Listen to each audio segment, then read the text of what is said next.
Hey Travis, is this a good time? Hey there, Emily. Sure, I'm good right now. First off, I'm glad to hear you were released from the hospital. Thanks, it's great to be out. And you're coming back home tonight, right? Yep, I'm actually almost at the station already. That's great. Yeah, I should be getting there right on schedule at about 4:30. I'll come and pick you up. Thanks, Emily. Seriously though, collapsing on the job from overwork? That's just insane. When I heard that you were taken to the hospital in an ambulance from your office, I thought I was gonna have a heart attack. And that's not even your regular assignment. You were only transferred from the main office temporarily because the branch office was short-staffed. And here I am, your fiancé, unable to come and see you because you're so far away. I feel so bad I haven't been able to support you, Travis. You don't need to feel bad about anything, Emily. I'm sorry I made you so worried about me, but I'm fine now. I'll be going back to my regular duties at the main office next week, so I'll be able to relax and get back into the swing of things at my own pace. Plus, I think this experience has given me some great insights that the company can use going forward, related to creating a positive working environment. So when I think about it, there are actually plenty of silver linings to me being in the hospital. Oh, Travis, you're such an optimist. Oh, and by the way, there was something my dad wanted to ask you about. Yeah, what is it? He wants to know if you have some free time tomorrow? Yeah, I don't go back to work until next week, so tomorrow should be fine. Apparently there's something he wants to ask you to do before you go back to your regular job at the main office. Really? Any idea what it is? He said he'll give you all the details when he sees you tomorrow. He was planning on meeting up with you for lunch if that worked for you. Sure, that'll be fine. When should I head over there? Around 11:30 or so? Yeah, that sounds good. I'll let my dad know you're coming. Excuse me, I'm looking for Travis. Is this the correct number? Yep, that's me. I presume this is Ms. Butler, right? I'm actually on my lunch break right now, but is there something I can help you with? My understanding is that this is your very first day working at the main office after being assigned to a branch office, right? And you collapsed from overwork while there? Yes, that's right. Although to be more precise, it was only a temporary assignment at that branch office. Temporary? Yes, I was originally stationed at the main office. For a number of reasons, I was temporarily stationed at the branch office in Fieldsburg for a few months, but boy, I had no idea how heavy the workload was going to be. Right before I was scheduled to end my assignment in Fieldsburg and come back to the main office, well, I kind of just collapsed all of a sudden and was in the hospital for 3 weeks. I see. However, I don't understand how you could have had that hard of a workload. Honestly, it was a big surprise to me, too. If I had to venture a guess, the only reason you were sent to that pathetic little branch in the middle of nowhere was because you were nothing but dead weight at the main office in the first place. That's the only reasonable explanation. Only an incompetent slacker would be overworked in such an unimportant position. Of course, I suppose there's always the possibility that you simply faked your health scare in order to avoid having to do your job. No, I wasn't faking it. I was actually pretty sick. They wouldn't have kept me there for 3 weeks before releasing me if that weren't the case. In any case, it seems as though you managed to spend your entire morning simply going around and talking with the heads of each department. Do you really think someone in your low position has any need or reason to do that? I expect you to be doing your actual job in the afternoon. Hey, Travis. Well, it's been a few days. How's it going back at the main office? Are you getting along all right? Well, let's just say I had a less than pleasant encounter with a colleague. Ooh, that doesn't sound good. What happened? Do you know a female manager named Butler? Oh, yeah, I do. She got transferred to the main office from a local branch office around the same time you came back from the hospital. She's actually pretty well known around here for, well, a couple of reasons. First, getting appointed to a high-level managerial position at 38 years old, like she was, is pretty rare here. So her superiors apparently saw some sort of potential in her. But she also has a rather, how should I put this? Let's call it a strong personality. Yeah, that sounds about right. To be honest, though, we've been working together in the same office for the last several days. But I haven't really seen anything from her in either her work or personality that would merit her being placed in a high leadership position. Really? What makes you say that? So, this is something that happened on my first day back. All I had planned for that day was making the rounds and speaking to the heads of all the departments in the morning, then straightening out my desk and getting things organized in the afternoon. But once I got back from my lunch break, there was this absolute mountain of papers stacked on my desk with a note on top saying, "Get these to me by the end of the day."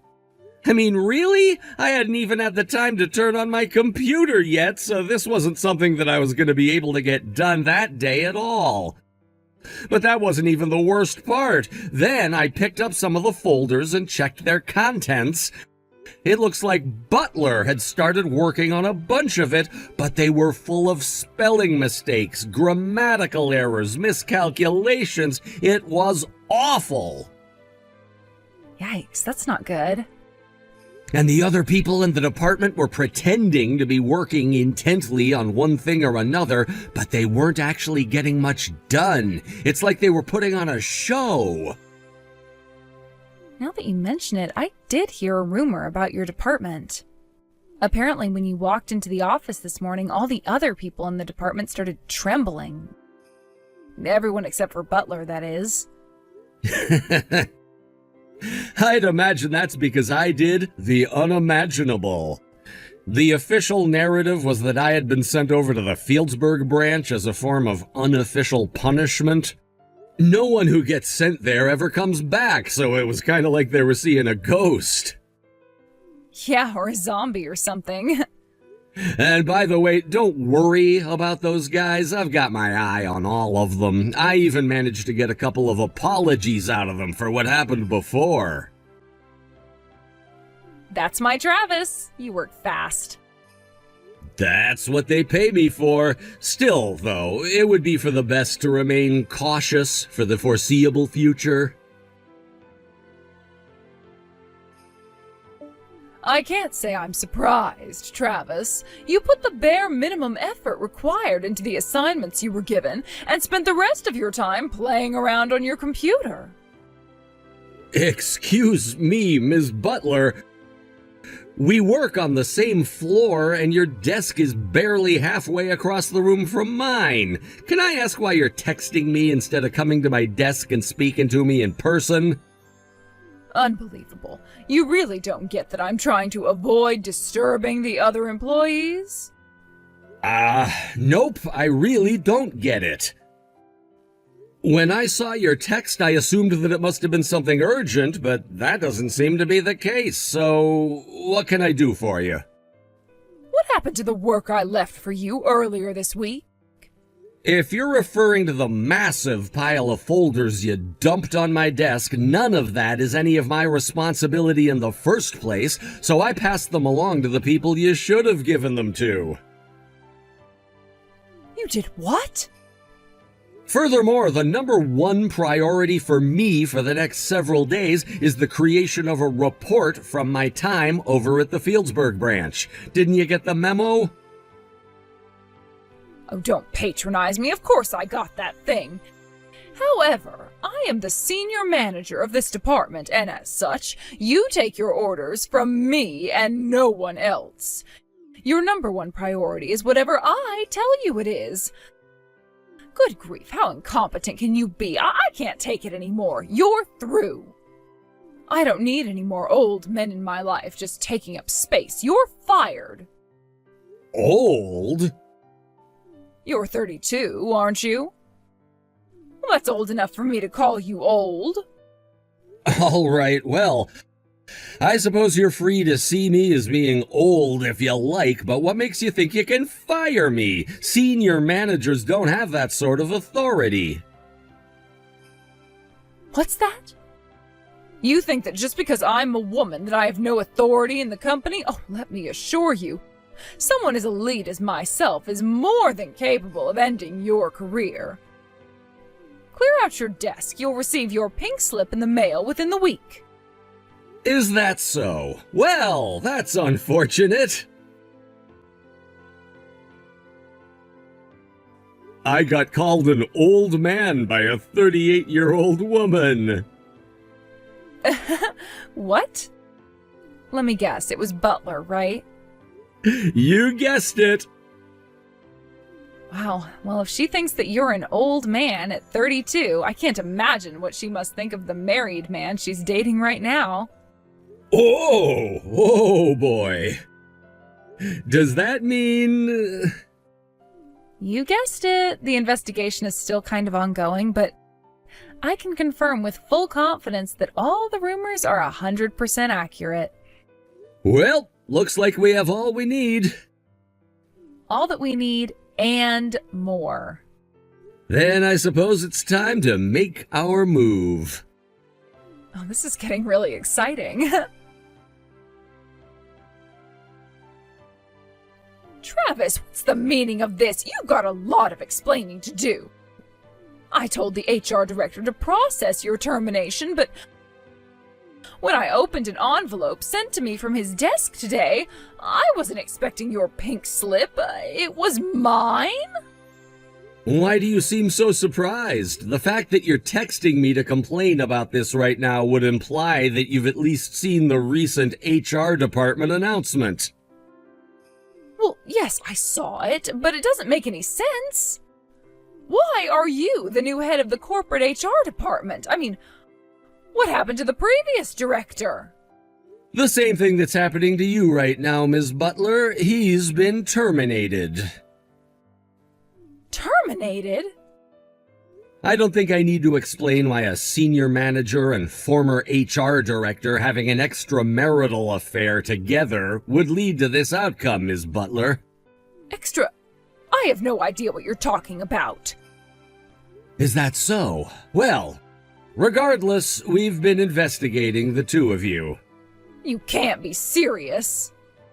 It's bad enough that you personally sought out an affair with a married man, but to make matters far worse, the former HR director then used his position within the company to give professional favors to you, his mistress.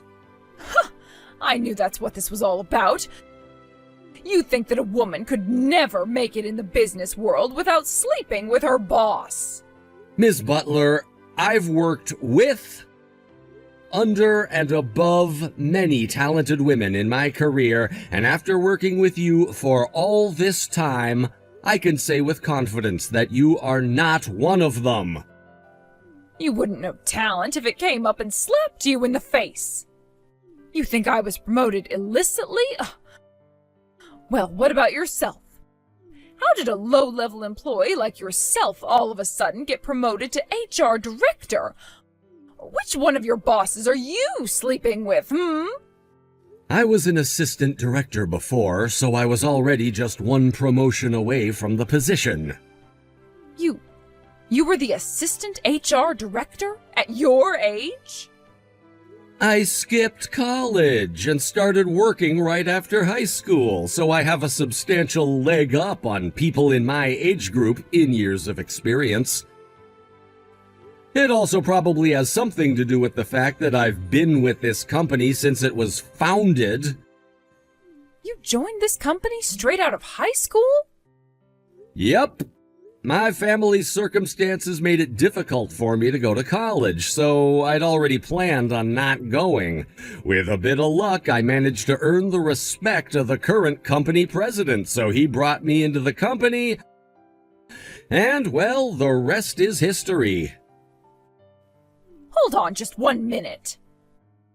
If you were really such a promising employee, then why on earth were you shipped off to the Fieldsburg branch? Everyone knows that's where the company sends all the people who they can't fire to keep the damage they cause to a minimum. Think about it, everyone calls it the graveyard branch. Once you go there, you never come back. They just wait for you to retire or quit, whichever comes first. Yes, that's exactly what sort of place it is. Which is why all the other main office employees who were bitter that despite my age and lack of a college education, I was on a first-name basis with the president, were so happy when I was transferred there. For them, this was a sign that their constant hazing, bullying, and harassment had finally paid off. I can imagine their shock when I became the first employee in the company's history to return to the main office from the graveyard branch.